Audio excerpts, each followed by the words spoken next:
I've said this before, but AI is evil.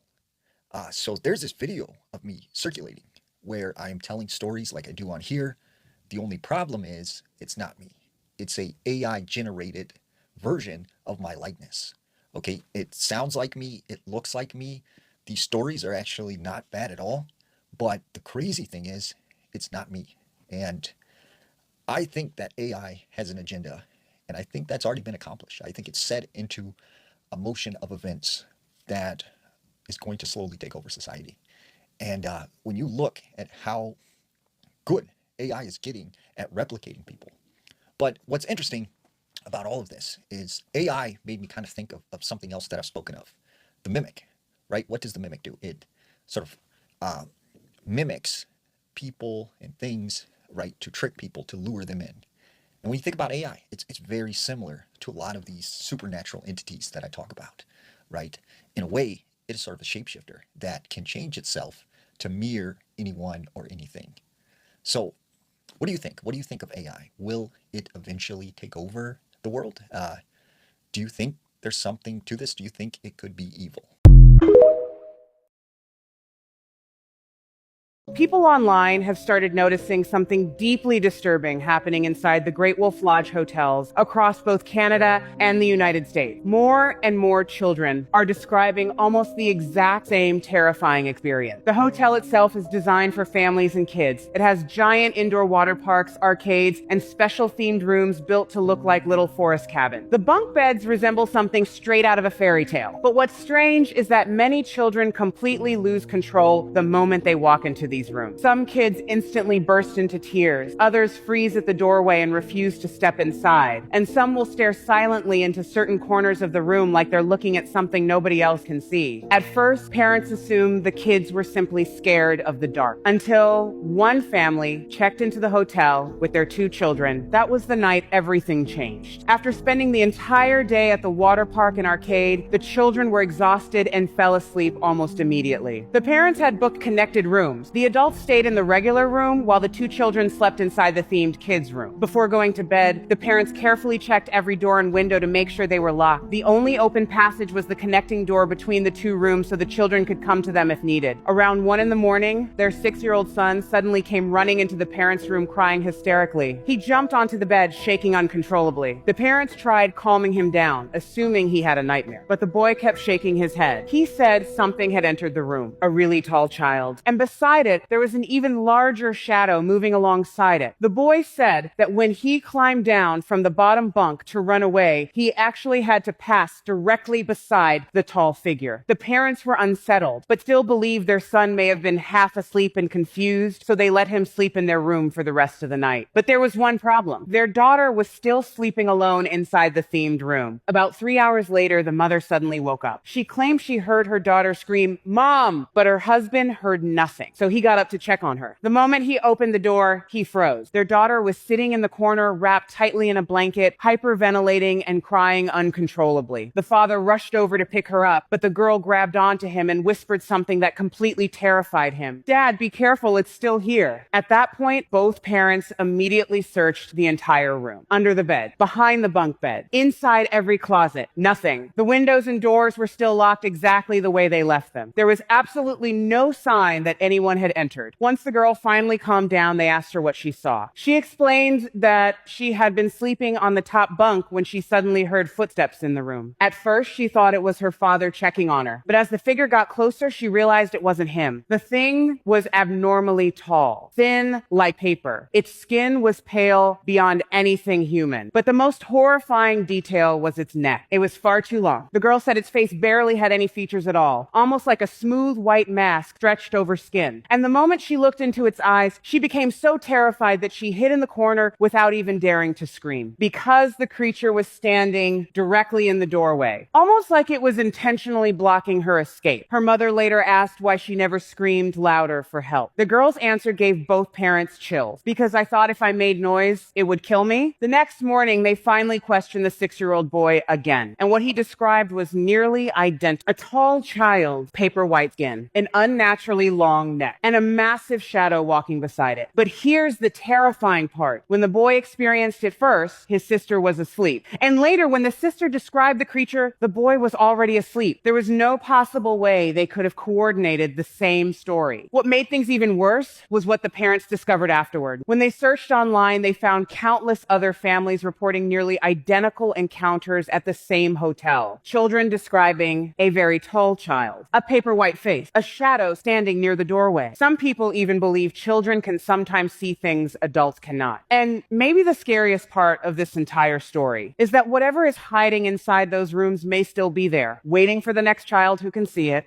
Rothschilds come from the Orsini family. Roth means red in German, and the Orsini means red bear, little red bears. That's what Orsini means. The Grey Pope is Pepe Orsini. He trumps the black, he trumps the white Pope. The Grey Pope is even higher than the Black and the White Pope. The Orsini is the Maxima family. They are the maximum family. They are on top. And somehow they've trumped the Colonna and the Farnese, which I know, without any doubt, through all my studies, that they are the three most powerful Illuminati. What about Rothschild and Rockefeller? Well, they are Orsini. They just changed their name. Rockefeller were Rothschilds. Rothschilds were Orsini. Orsini were a family which have their lines in Babylon and Egypt. They tell you that. You read their biographies. They'll tell you that. We go back to Nimrod. They tell you that. The Rothschilds say that. We go back to Nimrod. How? Through the Orsini. So Rockefeller, Rothschild, Orsini, and then you go back to the Persian and Egyptian dynasties.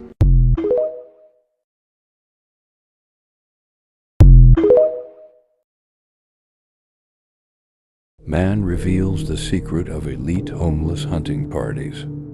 Halloween's the most dangerous season of the year for the homeless. I'm like, well, why is that? Are they eating bad candy? What's going on here? He's like, no. They have these vans that come around and they tell the homeless they're going to take them to a shelter. They've got whole big meals set up for them and showers, and they can wash their clothes and all this. And a lot of them get in the vans and go. And then they tie them up and they hold them for the 31st. And then they sacrifice them on the evening of Halloween to the devil. Now, why would they pick hitchhikers or homeless, and that on the day of Halloween? Hitchhikers and homeless people are a perfect target. They displace. No one knows exactly their location and where they're supposed to be. Sick demons would prey on people like this. And if you really look behind the meaning of Halloween, you'll know why this is the chosen day for sacrificing. It's because on that day, the realm of the living and dead is merged together, and all spirits, including evil, are roaming around the earth, making it the perfect day for such ritual sacrifices.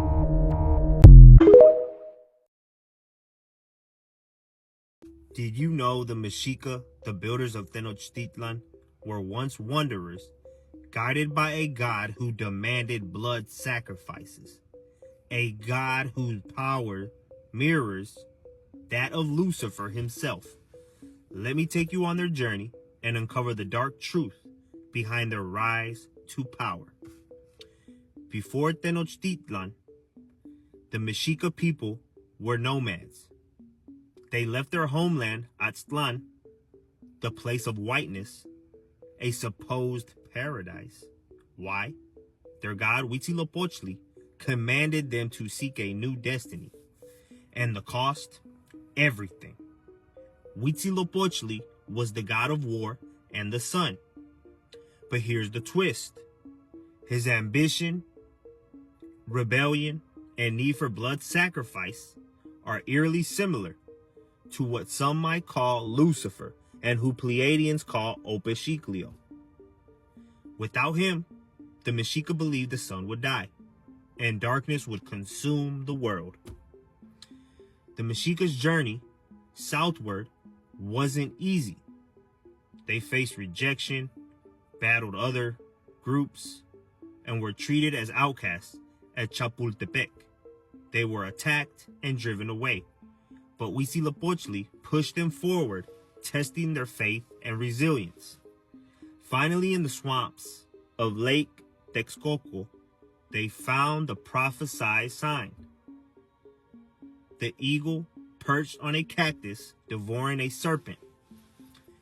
This was it, the future site of Tenochtitlan, the heart of the Mexica Empire.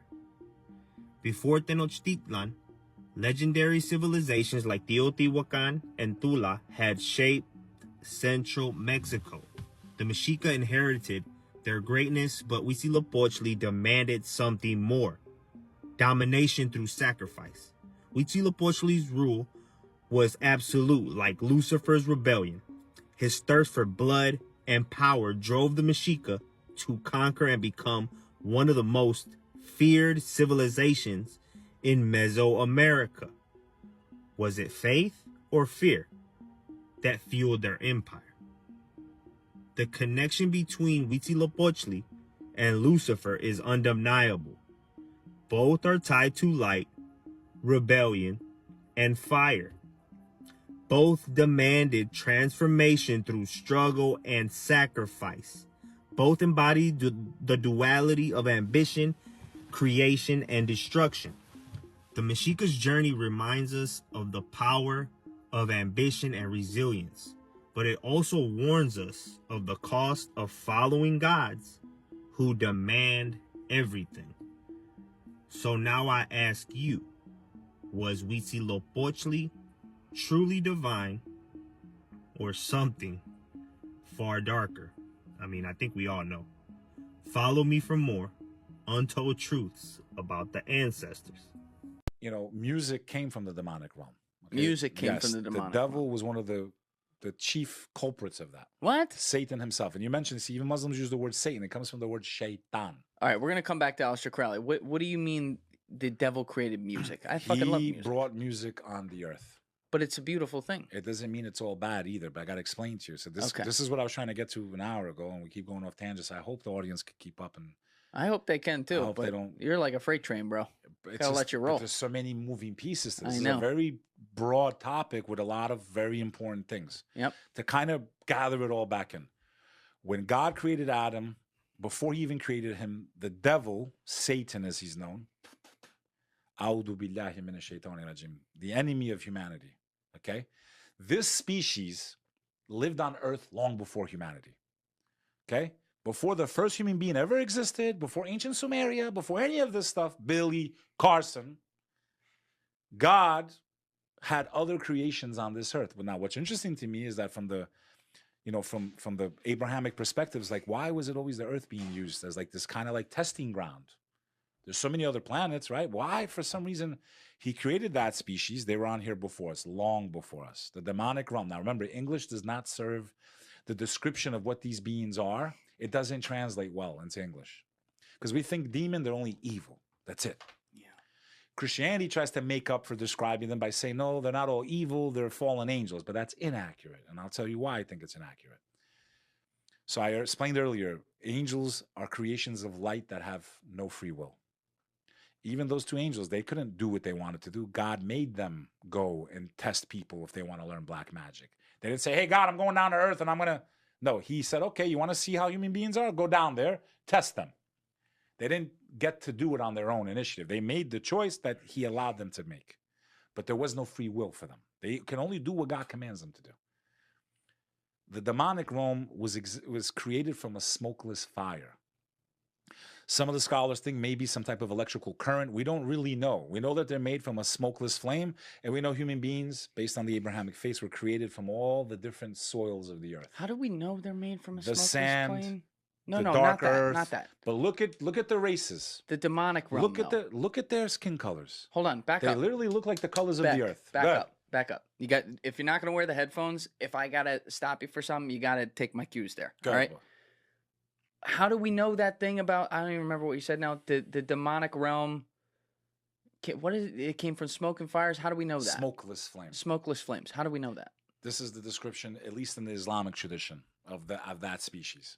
We know a lot about them from the Christian and Judaic tradition. A lot of that overlaps also. But a lot of this was also given to the Prophet Muhammad also. More intense descriptions of what these beings actually are. What I believe is going on right now is nothing more than a New Age movement of the New Age to convince humanity they were created by aliens and not God. Their only goal is to lead us astray, period.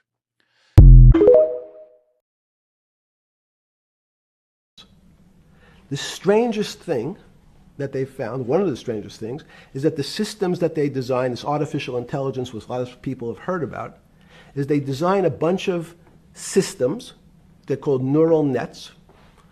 The term simply taken out of brain work, neurons in the brain. Nets because they actually look like a net.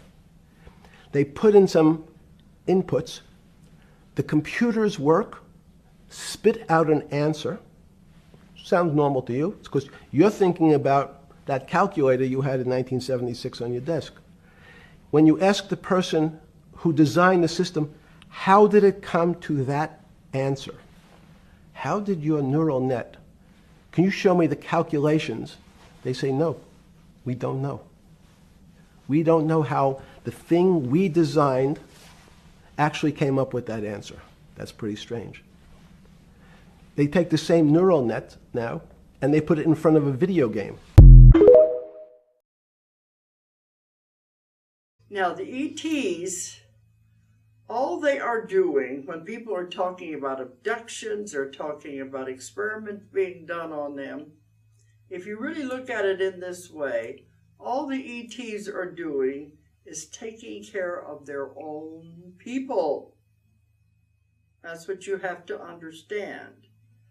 They're keeping track of the ones who have chosen to take on this difficult journey. They're keeping track of their own people. They have to monitor the physical body because the energy from the ET is so totally different from the human that it has to constantly be adjusted. The energy has to be adjusted to see if it's surviving, if it is making it in the human body. This is why the so-called abductions, when they're taken on the ships, machines, is to adjust the energy, make sure the body is healthy, and it's able to handle this difficult assignment that it took on.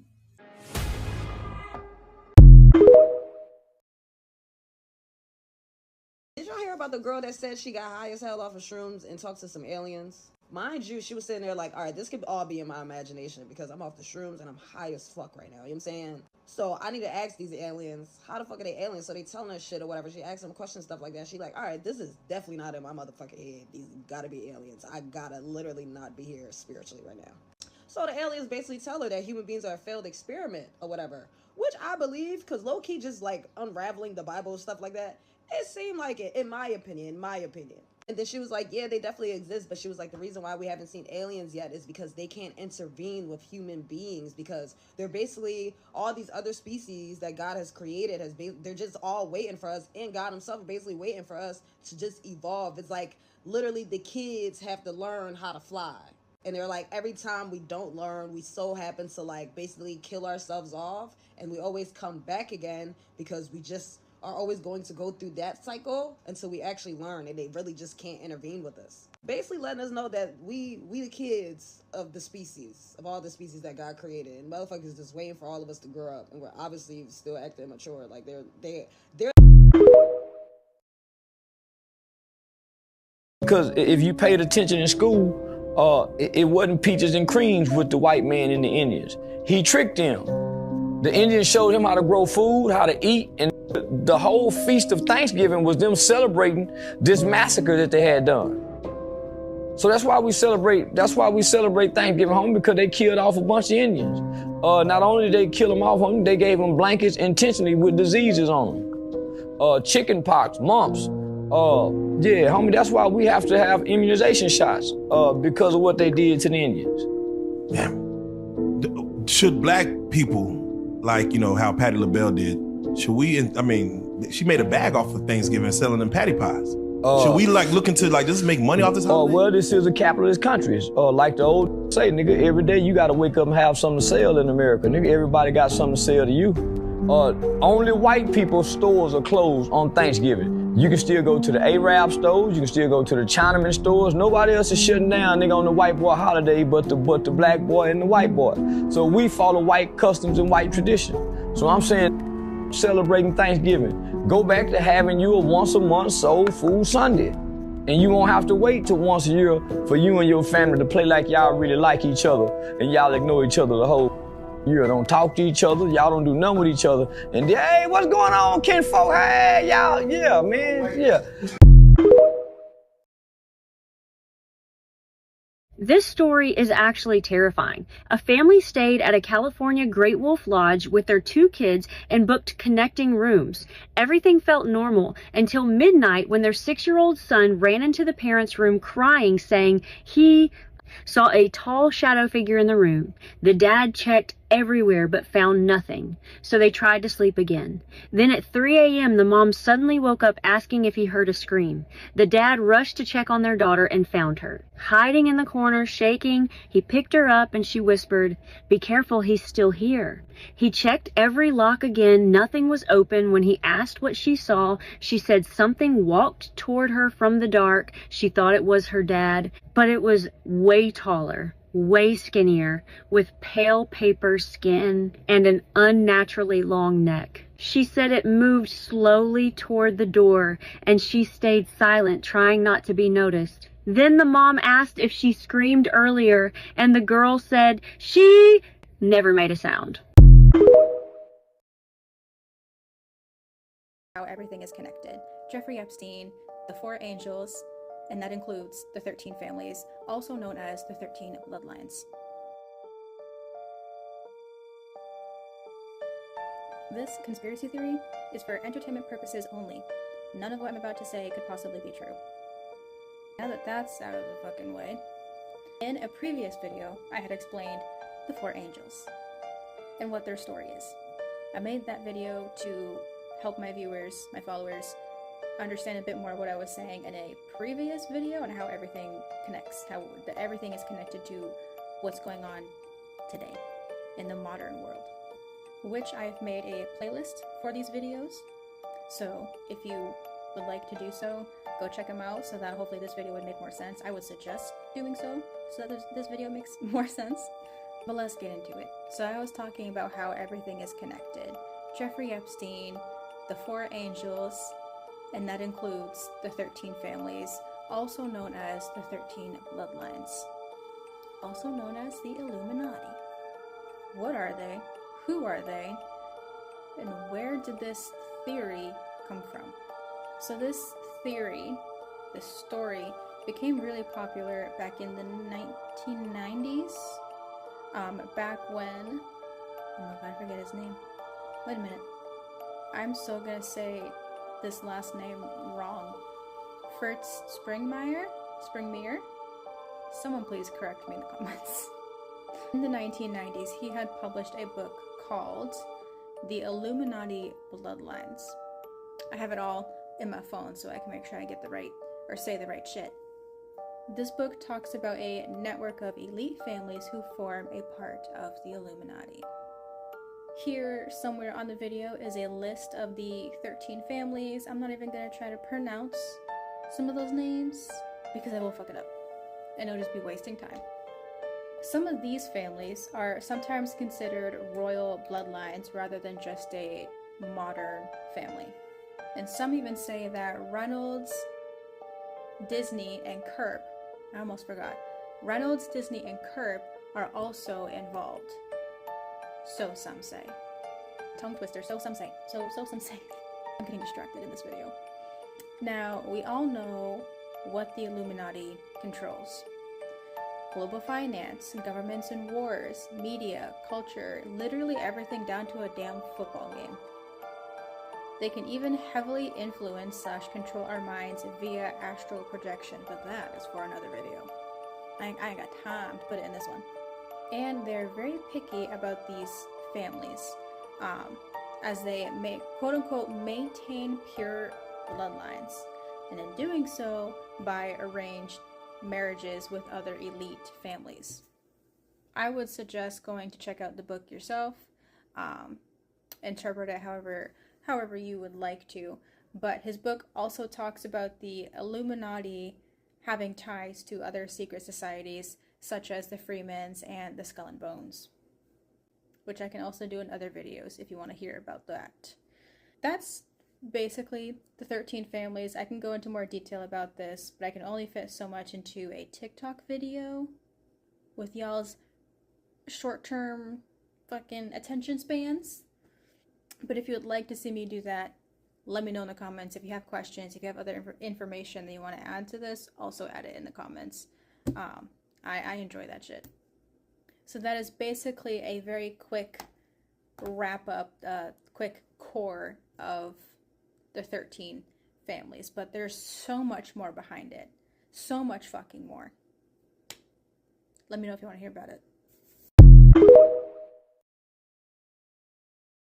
What if the reason Scooby-Doo never catches real monsters is because they're hiding something way worse? In Scooby-Dooby-Doo, where are you? Every mystery ends the same way. Ghost and monster, something supernatural, and then the mask comes off.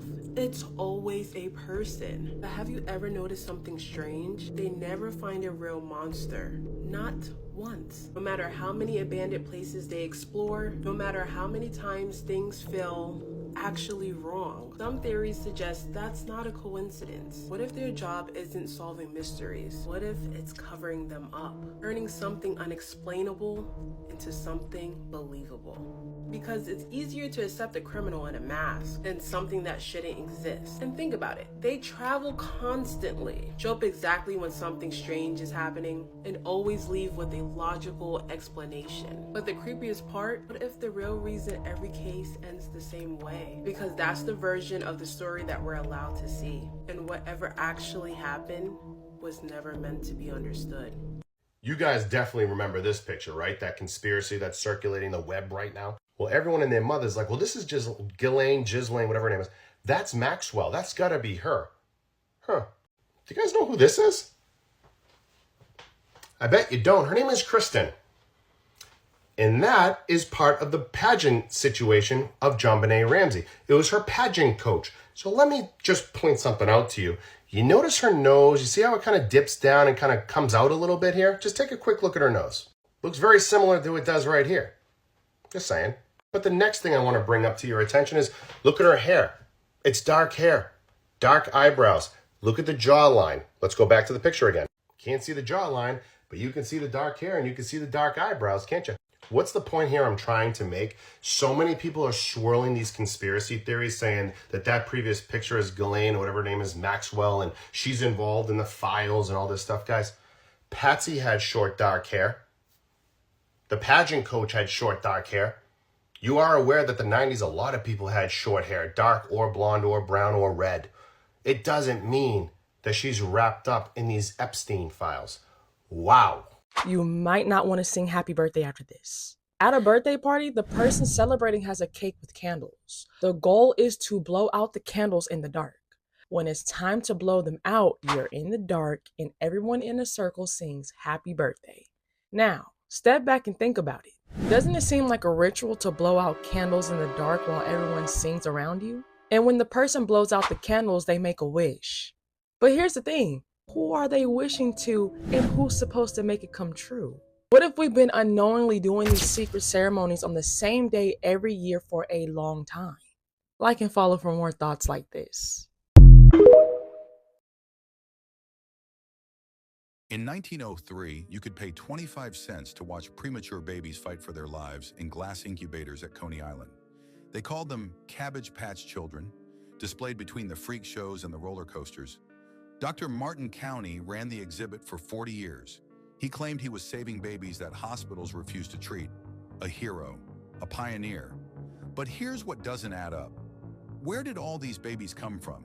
No hospital records, no birth certificates, no documentation of where they went after they survived. Thousands of babies, decades of exhibits, and almost no paper trail. The timing? Right in the middle of the eugenics movement, when America was obsessed with controlling who reproduced and who survived. These exhibits weren't just at Coney Island. World's fairs, expositions, always positioned near the human zoo exhibits, the racial displays, the evolutionary hierarchies. Cooney claimed an 85% survival rate, better than any hospital. But who verified that? Who tracked these children? And why display them?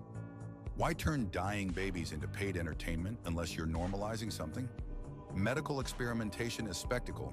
Life and death is a carnival attraction. The public paying to watch who lives and who doesn't. This wasn't charity, it was eugenics with a ticket price. And if they were experimenting on babies in glass boxes 100 years ago for profit and control, What makes you think it stopped? Maybe it just got bigger, more hidden, more accepted. Drop your thoughts below. Follow if you're ready to see how deep this goes. You know the etymology of alcohol? Al-Ghul, evil spirit. When you hit a certain level of alcohol in the human body, it is pulling the essence of the soul out of the body. I'm sure everybody here at this table is blacked out at least once. There's levels, like you go into like a 2-day coma, or you just don't remember the last 12 hours of your life. And you've said things, done things, got home somehow. Those are all levels of blacking out. And so that's a big deal. That means that your conscious left. Anything could have attached to that vessel. That's why you have people that do heinous crimes when they black out on alcohol. It's not only a diuretic, but it's a chelator of minerals. In particular, it removes magnesium from the body. Now that right there is one of the most illuminating things that alcohol does. Magnesium is the mineral that creates communication ion channels in the body so cells can communicate. And so the fact that alcohol chelates or pulls magnesium out of the body tells me that we have to really be careful on our alcohol consumption. I'm a conspiracy theorist, but you don't have to be one to find this weird. Back in the 1800s and early 1900s, there were hundreds of thousands of orphans being shipped across the United States. And it wasn't just the United States, other countries had massive orphan situations too. Around that same time, you have entire cities burning down, Chicago, Boston, San Francisco. You have thousands of adults being placed into insane asylums. And then you have these massive world fairs with buildings they say were just temporary and then torn down. Now I'm not saying anything crazy, but hypothetically, if someone wanted to reset the world and rewrite history by making sure the past is forgotten, what would that look like? Would it look like burned cities, the adult population being thrown into asylums, and tearing down remnants of the past, and then being left with orphans to repopulate the world and shape the narrative? Maybe it's all just coincidence, or maybe our history is a little more complicated and more weird than we were taught. But I don't know. I'm just a conspiracy theorist. Let me know what you think.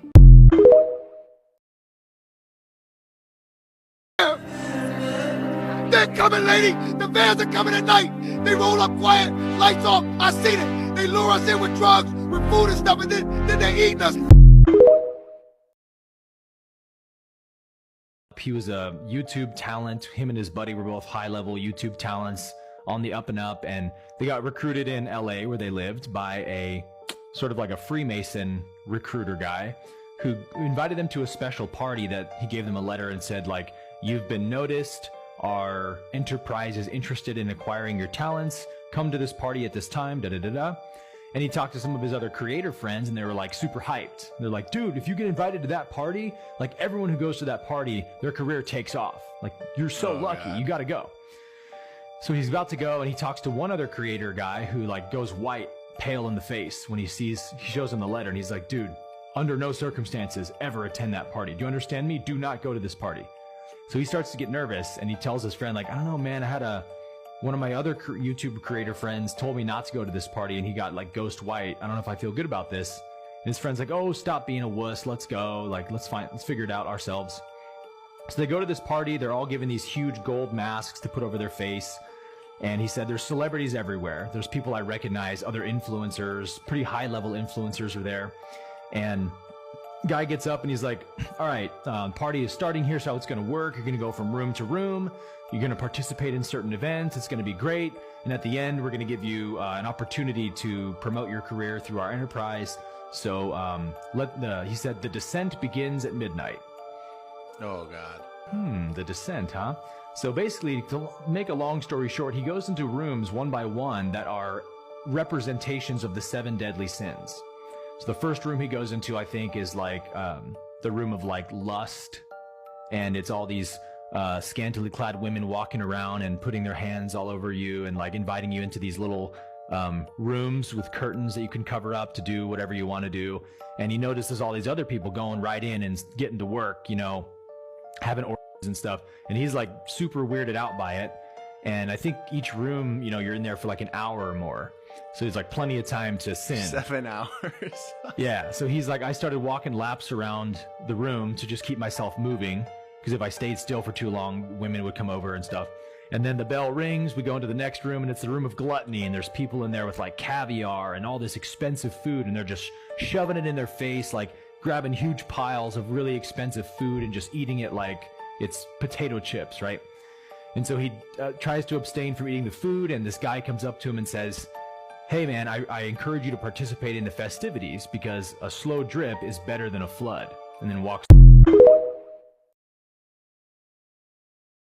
What's the darkest thing you've seen at an influencer party?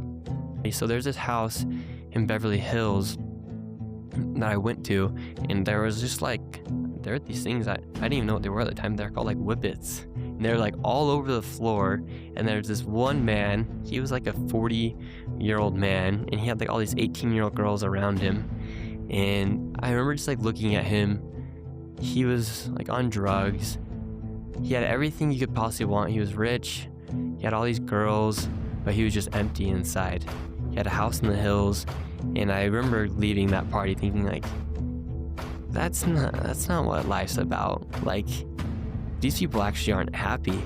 And I felt like there was like a large presence of the devil inside of LA when I was there for that short period of time. And I remember going to these parties, see like the people you'd see on your For You page on TikTok and Instagram and everything like that.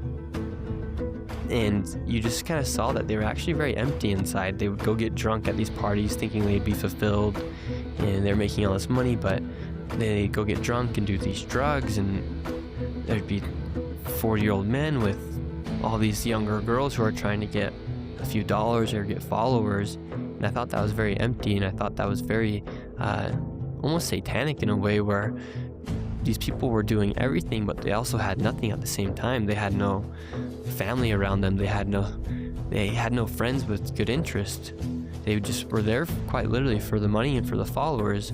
I remember leaving LA, and I was just like, I'd never want to feel like that or experience anything like that again. Like, that's not what life is about.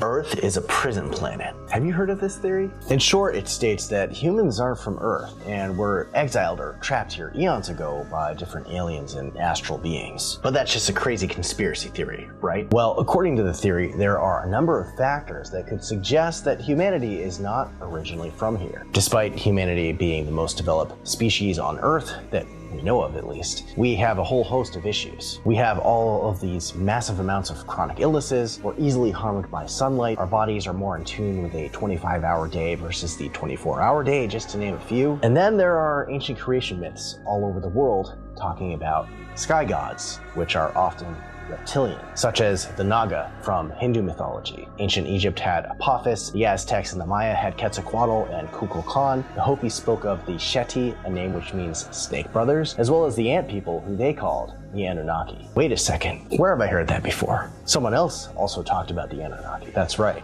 the ancient Sumerians. In this theory, it's said that the Anunnaki came to Earth long ago and mixed their DNA with early hominids to create us, to help them harvest resources on Earth like gold, but also to feed off of our negative energy. And when we reincarnate, we just repeat the cycle, remaining trapped here until we figure out how to break free. But it's probably all just coincidence and not real. But let me know what you think in the comments. We've been hearing a lot of scary shit about Ellen DeGeneres since the pandemic hit. And anytime somebody mentions her name as something that sounds like a conspiracy, most likely people are going to believe it. So a man is claiming that when he was a kid, he was a guest on Ellen DeGeneres' show. And while he was there, he seen her do some unhuman, scary shit. So this man was a child prodigy chess player. He was a guest on Ellen DeGeneres' show. He said he did the show and everything went well. But when he got off set, he seen something that he never thought he would ever see in his life. He said he came off set, looked to his right, and saw that Ellen DeGeneres' dressing room was cracked open just a little bit. He saw her in there, and what he saw scared him for the rest of his life. He said Ellen was eating a chicken, a rotisserie chicken. But it wasn't that she was eating a chicken, it was how she was eating the chicken. He said he saw Ellen DeGeneres dislocate her whole jaw, open her mouth as wide as it can go, and stuffed the whole chicken in her mouth. You heard what I just said? This man said he saw Ellen DeGeneres open her mouth as wide as she can, dislocate her jaw, and stuff a rotisserie chicken in her mouth and swallowed it. One gulp. Then she looked at him and she made a hissing sound. You know what that means, right? Of course, after seeing that, he had to be scared. He ran to his dressing room, told his mother, and his mother didn't believe him. This shit sound crazy. Jump in the comments and tell me what you think. Because this is not the first time people was told stories about Ellen. We're going to jump down this rabbit hole on the Expensive Everything podcast on YouTube. See y'all Tuesday.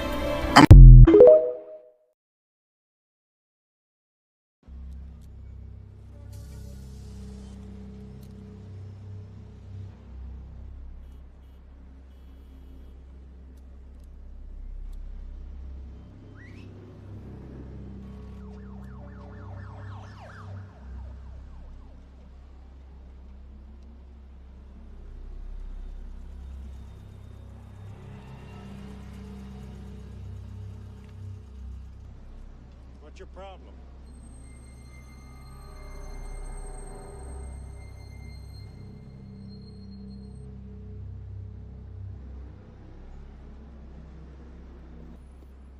Thank you.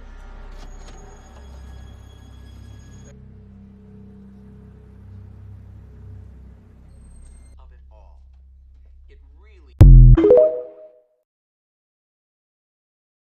This YouTuber predicted his own murder on camera. What? There's people out there planning to come get me, bro. There's people coming here to tell my family that there's people that want to kidnap me or they're threatening to kidnap me. There's no tourists staying here because they're smarter than that. But for me, I've been living here, I've been taking this chance. Even last night, I'm scared a little bit. I'm scared. The story of Elliot Eastman is actually insane. So Elliot was this normal guy. He lived in Vermont. And one day he got tired of just working DoorDash and Uber driving. So in 2023, he decided to just up and move to the Philippines. And living in the Philippines isn't so bad. Like there's a lot of nice areas. But he actually chose the worst and most dangerous area to live in. He chose to live in this place called Cebuco. And this place is so dangerous that the U.S. Department has warned travelers not to travel there because there's high risk of being kidnapped. What? But Elliot was aware of this and he decided to just go through with it. And while he was over there, he actually fell in love. He got married with this daughter of this local shaman. Her name was Carisha, and he starts a business. You know, his life is going good, right? Yeah. And he starts a YouTube channel and he vlogs his day-to-day life. He streams every day and he basically shares his whole life with the internet. But there's one thing that people notice that's very strange on his videos. I don't wanna go, just only you and me. What? I'm afraid. I'm afraid if we don't have somebody with us. One day on October 6th, during his live stream, he said that he saw people with guns on the beach. Oh my gosh. But on October 17th, on his live stream, It's not even that I'm scared, it's like the family that I'm living with is scared of me. Something happening to me. And then if something happens to me, they're scared that something's gonna happen to them too. little did he know though, hours later, that would be his last time on live. Oh gosh. Later that night, gunmen broke into his house and shot him in the thigh, and he was dragged into a boat. And that was the last time that he was ever seen. Oh man. The local police and the FBI ended up getting involved, and one of the suspects that they ended up arresting, he basically said that Elliot ended up dying to his wounds on the boat, and that's why they couldn't get the ransom. It's just a very tragic story that I felt like could have been avoided. This is not a conspiracy. This is scary. So in 2018, scientists discovered a black hole really, really far. Like I want to say it was like 16 million light years away. Something crazy. Whoa. Super far from us. They were watching it literally swallow a star. Oof. It was sucking a star in. Did it move or the star move? The star was getting sucked into this black, like, so it was just like light streams going into this black hole. And where is it going? Listen to this. What they thought they knew of black holes, well, they don't know a lot. Stuff gets sucked into it because it's just this mad force of gravitational pull that just sucks everything in. Yeah. But this year, they looked at the same black hole and it was spitting the star back out. Like, so light and stuff was coming out of this black hole, just like, so it was like regurgitating this star. Just But, recycling it. Like broken apart though. So it's like, what's on the other side? Yeah, Oh, I thought a star was just a ball of gas. it is. But light and stuff was coming out of it. So it was like it sucked the star in with the light, fire, all that, whatever a star is. And it was spitting it straight back out. That's 3 years later. terrifying. Does anyone else remember when people were finding random staircases in the woods? Reports about these mysterious stairways showing up in the middle of the forest began happening in the early 2010s. An entire Reddit thread was created just to share photos and locations of these staircases that were discovered. That thread was started by a search and rescue officer sharing his creepy experiences coming across these staircases in the forest while searching for missing people. According to the original poster, when he asked people on his team, he was told by all of the other officers not to worry about them, that they were normal, but he was also advised to stay away from them and to never, under any circumstances, climb the staircases, but with no explanation why. He described them as standing entirely alone in the middle of nowhere, usually 30 to 40 miles into the forest, and not attached to any ruins of any buildings, almost as if someone had taken the stairs from a house, cut them out, and put them in the woods. He also clarified that these staircases are not just old decaying steps from a long gone house. He instead described them as usually in immaculate condition, sometimes made from materials that just don't make sense for being in the forest, like polished marble or wrought iron, and they all seemingly lead to nowhere. This thread created a plethora of conspiracy theories that the stairways were possibly some sort of gateway to another time or dimension. It went so far that even a horror show called Channel Zero picked up the storyline for one of the seasons of their show. In the show, the staircase in the forest serves as a portal to transport the main characters to a mansion owned by a family of ritualistic cannibals. Why is it that every time a story is told about Ellen DeGeneres, it gets weirder and weirder? And why do I say that? Because there was a man who now claims that when he was a child, he was a guest on Ellen DeGeneres' show. And he claims to have seen her do some unhuman, scary, like robotic stuff. So the individual in question at the time was a child prodigy chess player. And as you can see, this is an image from the show he was on. He was a guest on the Ellen DeGeneres show. And the claim is that once he got off the set and went back to his dressing room, Ellen DeGeneres' door was open. He took a look in at the door. It was open enough that he could see inside. So he turned his head and he looked. And what he saw next really blew his mind. And his claim is that Ellen DeGeneres was eating a rotisserie chicken, similar to the ones you see behind me. Now, he alleges that what he saw next, she opened her mouth wide open, dislocated her jaw to fit the entire chicken in one bite. Let me repeat, his alleged claim is that she took a rotisserie chicken, opened her mouth wide, dislocated her jaw, and stuffed the entire chicken in her mouth and swallowed it in one shot, and then turned and looked directly at him. And then claims as she was staring at him, she made a hissing sound. He then proceeded to run to his dressing room and let his mother know what he just saw. His mother did not believe him. So my question to you is, do you believe what he said he saw? Let me know your thoughts on this in the comments, and as always, I'd love to hear from you. The most dangerous truth teller in history wasn't a king, wasn't a politician, wasn't a scientist. It was a fucking jester. Because see, the jester had a strange privilege. He could say things that nobody else could. He could mock the king, question society, point out uncomfortable truths, and somehow avoid punishment. Why? Because he just wrapped the message up in entertainment. And once people are entertained, they stop defending themselves. They laugh and they listen, and the message slips right through. Sacred symbol of the Illuminati, the all-mocking tongue. For years now, talk show hosts, people on television, people in sitcoms have been hired by the government to distract you, to make you laugh and stuff like that, make you happy and docile so you don't know what's really going on. But now here's where things get strange. What if the gesture never disappeared? What if he simply changed costumes? Movies, televisions, cartoons, streaming platforms, you know, different stages, same role. Like, think about the Truman Show. A man discovers his whole entire life is manufactured. Or in The Matrix, when he wakes up from an illusion he thought was real. And there's so many more. Different stories, different creators, different decades, and yet somehow the same theme keeps repeating. Wake up, question reality, think deeper, because nothing is what it seems. Why? And if you know me, you know I don't believe in no damn coincidence. There's no such thing. But here's another idea that's been talked about for centuries. It's the idea that the truth is rarely hidden. It's revealed symbolically, indirectly, disguised as fiction, disguised as fantasy, or entertainment. It's because most people won't recognize the threat when it's wearing a mask. And so that is what makes the jester so fucking powerful. He never forces you to believe anything.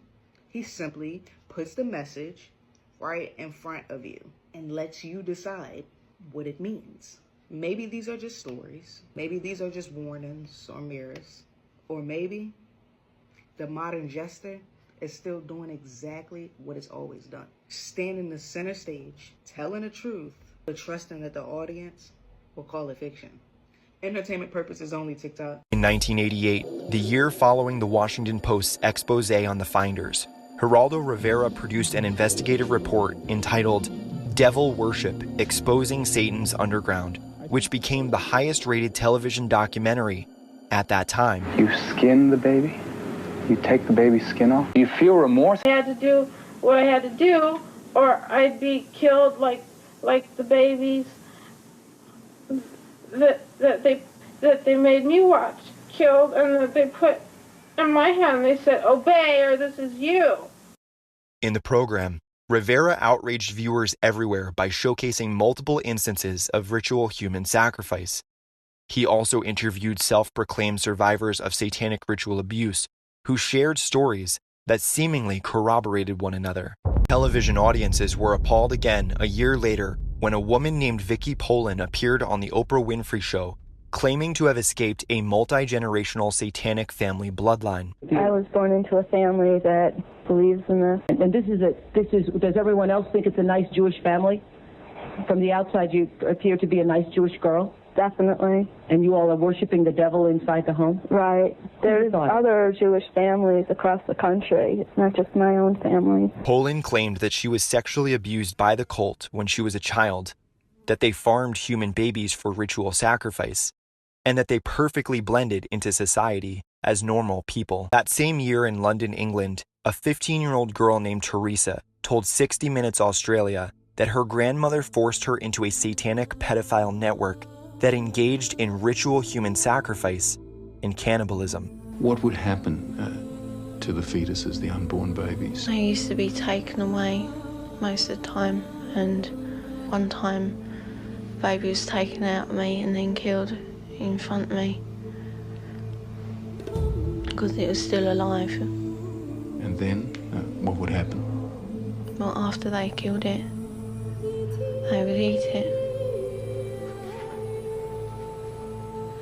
But we were also made to eat it. You were made to eat your own fetus? Yeah. Who made you do this? My nan.